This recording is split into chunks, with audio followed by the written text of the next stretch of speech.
I have a dream. How long? Not long. But one day on the red hills of the universe is long from the former slavery, from the former slavery.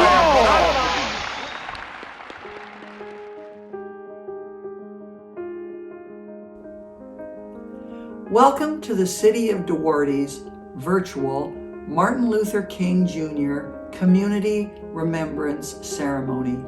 Thank you for joining my fellow City Council members and me in honoring a man who unselfishly gave his life for the rights and liberties of others, and whose messages of peaceful resistance and racial equality continue to inspire our nation.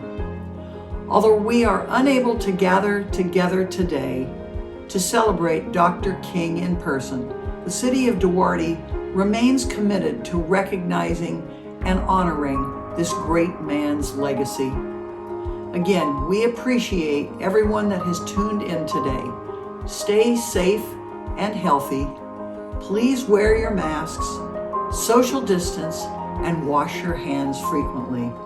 And please enjoy the rest of this video, which reflects on the life and teachings of Dr. King. Did you know at the age of 13, King became the youngest assistant manager at an Atlanta journal delivery station?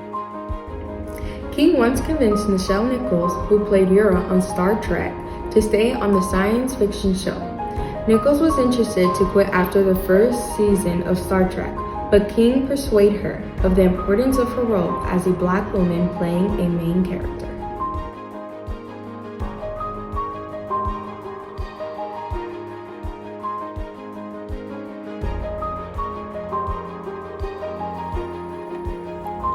I'm beyond excited to know that I was selected as the first place winner of the Martin Luther King Essay Contest. I will now share just a portion of my winning essay for you. Martin Luther King Jr. has not only inspired me, but many others in ways that are completely remarkable. I have not done things ordinary teenagers couldn't do, but what makes me different is my drive to actually do them. Teenagers have the tendencies to say they will do something, but never get around to it. I'm set aside from that group of kids my age because I know what it takes for me to make a difference in my community. Learning about Martin Luther King Jr. has definitely helped me learn how I could benefit my community. He has inspired me to give back to my community in a way that will benefit other young men and women positively by working closely with the community members. He has inspired me to be someone the youth in my community can look up to in regards to how they can make a change as well. Martin Luther King Jr. inspires me to be the wise older sister my siblings need to help them grow up in a way that could benefit everyone around them. I have always been in a family that helps my community, whether it be volunteering at different churches, community events, and even school events. Learning about Martin Luther King Jr. has made me more excited about doing those events because he has made me want to help my community in the way that he did. I also kept in mind that Martin Luther King Jr. did go through hardships during his revolution that I didn't have to go through, so I really had no excuse. I am now a senior in high school and have been volunteering at my church's religious education program since the 7th grade. Volunteering in that program at such a young age has pushed me to continue because Martin Luther King Jr. was also a believer of God, and because I was a teacher's aide in a program that taught the youth about God, I felt like I was doing good by God, but also Martin Luther King Jr. King narrowly escaped death when Isaiah Curry stabbed him with a letter opener. The mentally ill Black woman believed that he was conspiring against her with communists. King's favorite song was Take My Hand, Precious Lord. This song was sung at his funeral by his friend Mahalia Jackson. Mother, mother, there's too many of you crying. Brother, brother, brother, there's far too many of you dying. You know we've got to find a way to bring some loving here today. Yeah. Father, Father, we don't need to escalate.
on, talk to me so you can see what's going on. Yeah, what's going on? Tell me what's going on. I'll tell you what's going on. Yeah, what's going on? Tell me what's going on. I'll tell you what's going on. Yeah, what's going on? Tell me what's going on. I'll tell you what's going on. Yeah, what's going on?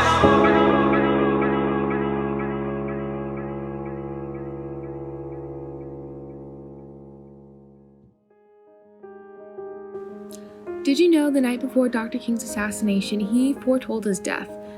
He gave this speech at the Mason Temple Church, and he said, and I quote, "Like anybody, I would love to live a long life. Longevity has its place, but I'm not concerned about that now. I've seen the promised land. I may not get there with you." Hello, City of Duarte.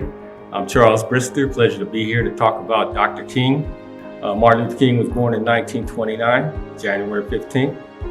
And he passed away April 4th, 1968. He was assassinated, 39 years old. That's a short life, but boy did he get a lot done. He was inspired by his father.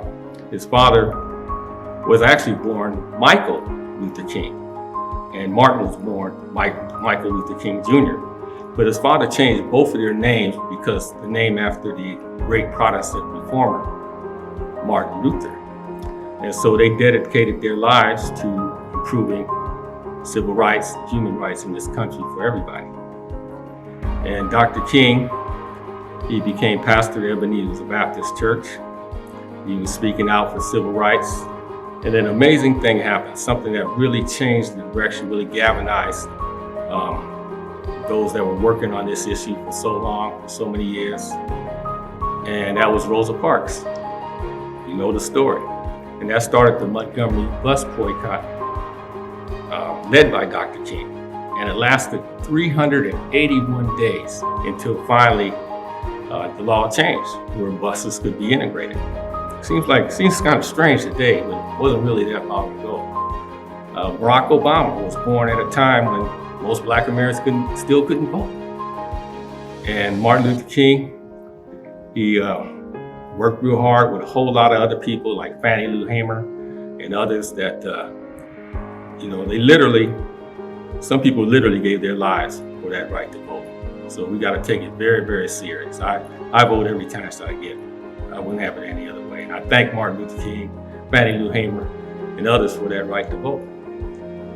One of the things that Martin Luther King did was he had a chance to meet with Cesar Chavez.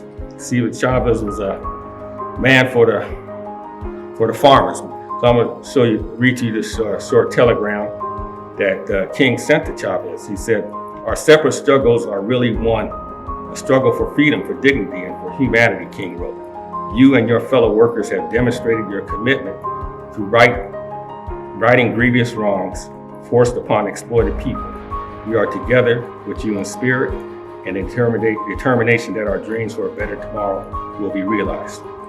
So Martin Luther King was really for human rights for everybody. And it was, he met a lot of resistance, but then you had some good folks that participated, that made this civil rights happen. He talked to Lyndon Johnson, whose heart and mind was changed by Dr. King. He's the one that signed the Voting Rights Act. He's the one that signed the Civil Rights Act and made it possible so that we can live where we can afford to live. It wasn't always like that.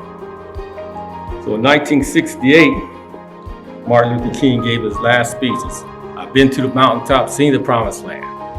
But on April 4th, 1968, he was assassinated. But his spirit still lives on, So in my opinion, Dr. King was one of the greatest men who ever lived. And I'm glad that I was just barely old enough to see him and appreciate some of the words he said. And I tell you, any day you feel like getting inspired, just go right on YouTube and listen to any one of his speeches, and it'll lift your spirits. And I'm glad his spirit lives on today. And thank you, Duarte, for this opportunity to talk about the late, great Martin Luther King. The final and most famous part of King's I Have a Dream speech was improvised. The speech originally did not contain the passage that started with, "I have a dream." Just before the 7th paragraph of his prepared remarks, King paused, and his friend Mahalia Johnson shouted, "Tell him about the dream." In that moment, he abandoned his notes and improvised the second half of the speech.